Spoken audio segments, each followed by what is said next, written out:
Bom dia a todos. É um prazer estar aqui no Congresso de Tendências em Infectologia e no Virology Education. Muito obrigada. Como vocês podem ver pelo meu título da minha apresentação, eu vou falar sobre a terapia dupla e se precisamos de mais evidência. Esses são os meus conflitos de interesse.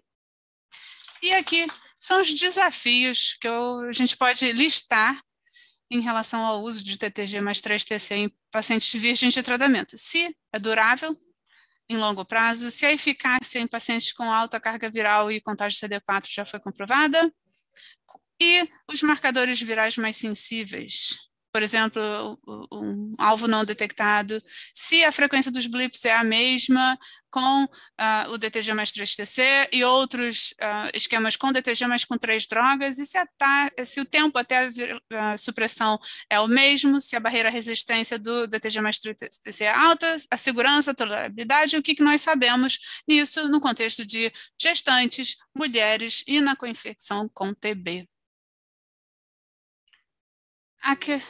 O que nós temos atualmente, esquemas muitíssimo eficazes, que chegam a 90% de eficácia ou mais, esses aqui com terapia tripla normalmente.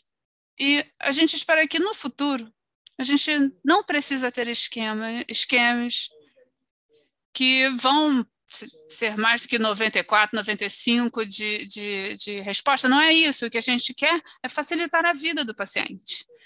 E para compararmos, eu vou morar aqui, ó, acima de 90% de eficácia, fica acima dessa linha. Nessa caixa, tem 6 estudos que trouxeram os dados de TTG mais 3-TC com uma eficácia de 64% quando a gente começou a ver os estudos iniciais, e agora a gente já está aqui em 90 e poucos por cento. E por que a gente quer reduzir a carga de comprimidos? Primeiro, porque nós temos uma população cada vez mais velha, então a gente quer facilitar a vida delas. Eu tenho pacientes que eu comecei a acompanhar quando eles tinham 30 e poucos anos, agora já tem 50. E começam a sofrer as comorbidades naturais da idade. A gente também tem que pensar em reduzir a exposição aos antirretrovirais para tornar o tratamento mais seguro, sem sacrificar o controle virológico, melhora a qualidade de vida, melhorar a adesão. E quanto menos drogas usarmos, menos risco de interação nós teremos. É possível também que haja uma implicação em redução de custos e também o potencial para um sucesso em longo prazo, se a gente pensar em não usar, poupar classes inteiras de medicamentos se a gente usar só 2 drogas. Então, esse estudo foi feito alguns anos atrás com mais de 1.000 pacientes que foi perguntado se eles tinham algum medo sobre o uso em longo prazo de TARV. E menos efeitos colaterais e intervalos maiores entre os tratamentos foram observados como mais importantes do que o número de comprimidos que eles tomam. Então, essa é uma questão importante, é o ponto de vista do nosso paciente. Então, contanto que eles estejam indetectáveis, carga viral baixa, eles não se importam de tomar mais comprimidos, contanto que a toxicidade e os efeitos colaterais estejam controlados. Então, quando a TARV altamente ativa começou, a gente tem que pensar, né, se a questão da HART é o número de drogas ou a sua potência e eficácia, né? No final das contas, a HART é um tratamento que precisa ser tomado para o resto da vida, e os atuais esquemas têm alta eficácia e temos abordagens para simplificar a HART. A monoterapia já não conseguiu mostrar a não inferioridade nos pacientes virgens de tratamento, e as 3-TC é a antirretroviral mais frequentemente prescrito nos últimos 30 anos, é barato, já tem genérico e fica ativo mesmo quando a resistência M184V surge. Então, nós fizemos o nosso primeiro estudo com terapia dupla, o Gardel, e a gente usou o principal IP na nossa prática, e como vocês podem ver, a gente comparou aqui os dois esquemas, e os resultados mostram a não inferioridade após 96 semanas no desfecho primário. E na semana 96, aqui a gente tem um número um pouco menor, com diferença de 10 pontos, ou menos de 10 pontos. Então, é possível que a terapia dupla não seja melhor do que a tripla, não é isso, mas no mínimo ela não é inferior. Aqui a gente tem no Gardel, mais uma vez, a carga viral inicial com mais de 100 mil cópias, e mesmo assim a não inferioridade se demonstrou. Aqui a gente tem o Darunavir com RTV e 3TC comparado com o 3TC TDF, e a gente vê as comparações aqui. A gente tem a comparação bastante semelhante de eficácia. Também com Darunavir e Ritonavírus associados com 3TC, a gente vê, assim, a comparação mostra a não inferioridade aqui. Nossa tentativa foi tentar prover o conceito de maneira cuidadosa. A gente começou com 20 pacientes. E o que vocês veem aqui é a triagem, os valores de triagem de carga viral. Ao início do estudo também a carga viral, em vermelho, o critério de entrada, desculpem, era menos de 100 mil cópias, e aqui em vermelho os que não preencheram esse critério. Em verde, quer dizer, menos de 400 cópias. Em amarelo, menos de 50. Então, isso aqui ao longo do tempo, olha, a gente conseguiu aqui o amarelo até no iniciozinho do tratamento, então no dia 7 a gente já via isso, mas aqui, ó, a partir de um determinado período a gente manteve isso ao longo até o fim do estudo. Esse aqui é um paciente que foi a óbito, que não foi por evento adverso, e um paciente teve falha virológica definida pelo protocolo, 2 cargas virais acima de 50 cópias consecutivas após estar indetectável. Então, esse paciente foi excluído, foi considerado uma falha, na verdade. E, então, o restante dos pacientes concluiu a análise de eficácia. Então, baseado nos nossos resultados, a gente vê aqui que esse aqui é o ACTG 5353, desculpa, e em que a gente avaliou a faixa, né, de 500 mil cópias, mais ou menos. Aqui a gente tem a taxa de sucesso bem semelhante para os pacientes com mais ou menos 100 mil cópias, e eles tiveram também 3 pacientes com falha virológica definida pelo protocolo, uma pessoa com M184V e um paciente com a 263RK, que é uma mutação para o dolutegravir. Então, isso, na verdade, levanta a pergunta: o que é que a gente vai ver em um estudo maior? E aí, um estudo maior apareceu, o Gemini, em que estudamos 1.400 pacientes, 700 e poucos em cada braço, e na semana 48, a gente vê aqui, ó, as curvas bastante iguais, 91, 93, quase que sobrepostas, e até os estudos, o acompanhamento até 144 semanas mostrou ainda isso, essas curvas quase sobrepostas. E aqui, ó, 144 semanas no Gemini 1 e 2, e aqui, à direita do gráfico de barras, a gente vê os resultados agregados para os 2 estudos, para DTG mais 3TC ou o DTG mais FTC-TDF. Então, terapias dupla ou tripla. É interessante observar que não foi observada resistência surgida com o tratamento nesse estudo. Então, a gente sempre considerava acima de 200 cópias. Então, a gente vê aqui os números de resistência para os dois estudos. Na análise de snapshot, mais uma vez aqui, o número de pessoas com 82% e 84% das pessoas com menos de 50 cópias. Esses aqui são as pessoas sem dados virológicos, porque descontinuaram por evento adverso ou óbito, por outros motivos, ou porque os dados não foram incluídos por algum motivo. Dados ausentes, né? Naquela janela de análise. Os que atenderam os critérios, nós temos aqui nós não tivemos nenhum participante com mutações de resistência surgidas para o tratamento contra integrais ou análogo. Um paciente, um paciente relatou não adesão, apresentou M184V na semana 132, com carga viral de 61 mil cópias, ou seja, não estava aderindo ao tratamento, e também a R2663, na semana 144, com 135 cópias, e então nós voltamos com o medicamento,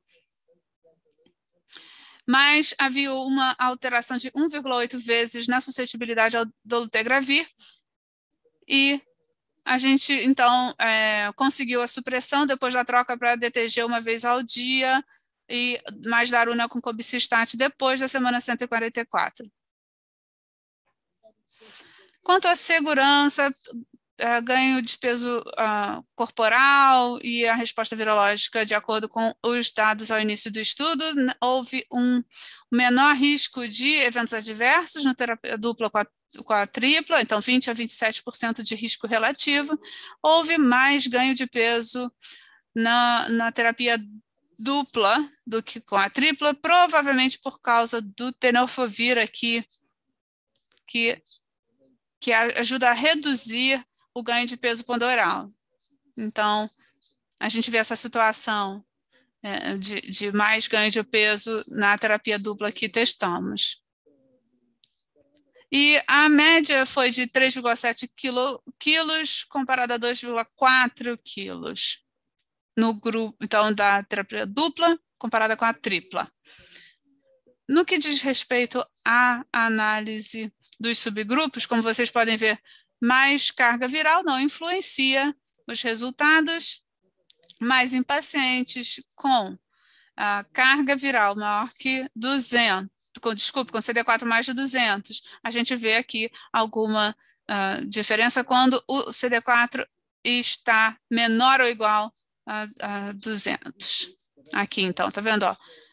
Os números, mesmo assim, não atingiram a significância estatística, porém, foi considerado pelas agências regulatórias, nas diretrizes THS, eles colocam o CD4 como um limitador para começar a terapia dupla. Uma coisa importante para a gente avaliar nessa combinação dupla. Se a gente vê o decaimento viral e a gente compara a terapia dupla e tripla aqui, ó, DTG mais 3TC ou DTG com 2 análogos, a gente vê o nível de queda de carga viral e a velocidade em que isso acontece é muito importante e não há diferença, mais uma vez, as curvas sobrepostas. O tempo até a supressão virológica, mais uma vez, é bastante semelhante. Então, não há diferenças no decaimento da carga viral inicial ou secundária entre os dois esquemas avaliados. E no que diz respeito aos blips, também não houve muita diferença no que foi observado, nada. Então, as ocorrências cumulativas são muito semelhantes, olha aqui, 87 e 109. Evidentemente, houve mais número quanto maior a carga viral ao início do estudo, mas o estudo mostrou que não houve diferenças significativas, então os blips são improváveis se você começar com a terapia dupla comparado com a terapia tripla. E se você perguntar para o virologista, o que eu posso fazer em relação ao target non detected, então, alvo não detectado. O que você faz com os pacientes quando a gente tem menos de 40 cópias, ele está indetectável? É possível ver que o nível de pessoas com alvo não detectado, aqui a gente vê, não há diferença estatisticamente significativa. Então, mais uma vez, se o seu desfecho for alvo não detectado, mais uma vez, não houve diferença estatística entre os dois grupos. Aqui, o tempo mediano aqui, ó, em vários subgrupos, sempre bastante semelhante, as curvas, mais uma vez, dependendo da carga viral inicial ou CD4. Aqui, a terapia dupla ou tripla tem poucos pacientes que atingem os critérios de falha virológica e é importante identificar que 0 pacientes desenvolveram resistência decorrente do tratamento em ambos os grupos de tratamento. A segurança dos biomarcadores, como vemos aqui, os pacientes no grupo da terapia dupla tinham menor risco de eventos adversos em comparação com o grupo da terapia tripla, e a gente tem as alterações de função renal e óssea favoreceram a terapia dupla na semana 144, então, embora não tenha atingido significância estatística, a gente já vê o perfil um pouco mais favorável. Aqui, esse estudo que incluiu pacientes que já tinham carga viral indetectável e o desfecho primário, então, não era carga viral indetectável, mas sim, ao contrário, quando essa carga viral passa... o desfecho primário e secundário desse estudo de os pacientes permanecerem indetectáveis aqui, e a gente vê que, mais uma vez, excelentes resultados. Todas as perguntas... então, vamos lá. Todas as perguntas que eu listei no início, menos essa última, né? Eu tentei responder aqui. O que a gente faz para gestantes, crianças e co-infecção com TB? A gente tem algumas recomendações aqui. A pergunta precisa ser um paciente que foi tratado com dolutegravir 3-TC e ele apresenta TB e tem que começar a terapia, talvez eu tenha que refazer aí o esquema. Mulheres e crianças também ainda a gente tem que considerar como que a gente vai fazer essa prescrição. Aqui nós temos no Atlas e no FLAIR, análise agregada deles, de eficácia, na semana 44, nos pacientes virgens de tratamento, aqui usando cabotegravir de ação prolongada, injetável, com RPV, mais uma vez, comparado com a TARV oral, e a gente vê que não há diferença em termos do desfecho primário e também no desfecho secundário. Então, mais uma vez, quando a gente compara o Atlas e o FLAIR, os resultados também são muito semelhantes. Então, duas drogas ou terapia tripla oral. Aqui temos esses novos medicamentos, o ISL com a doravirina e esse estudo de fase 2 e os resultados de semana 48, que são muito encorajadores em termos de resposta. Nós temos aqui, olha, resultados bastante significativos, 90% de resposta. E o islatravir está sendo usado em associação com a Lena também, em alguns outros, outros estudos. E essa combinação pode até abrir o nosso arsenal e nossas possibilidades futuramente.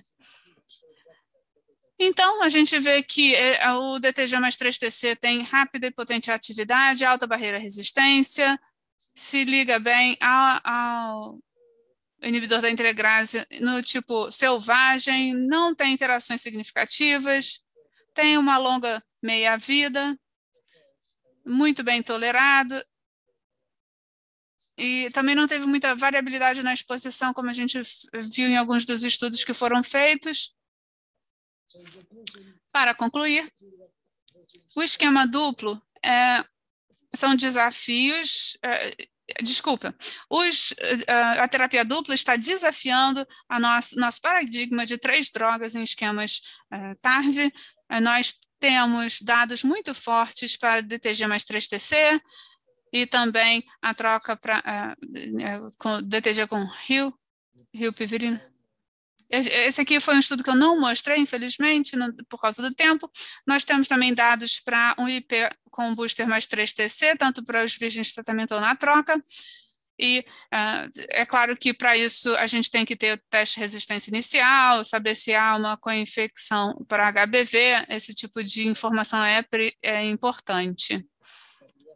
E temos mais efeitos colaterais nesse caso do que com o DTG mais 3TC. Então, o DTG mais 3TC tem sido o esquema preferencial. E, como eu disse, nós temos diferentes esquemas de 2 drogas que podem aparecer, né? Eu falei do islatravir em outros. E há algumas diretrizes que já incluem esquemas com 2 drogas, porém, é preciso ainda mais estudos em gestantes, crianças e na co-infecção com TB. Com isso, gostaria de encerrar, agradecer a atenção de vocês e gostaria de ouvir as suas perguntas.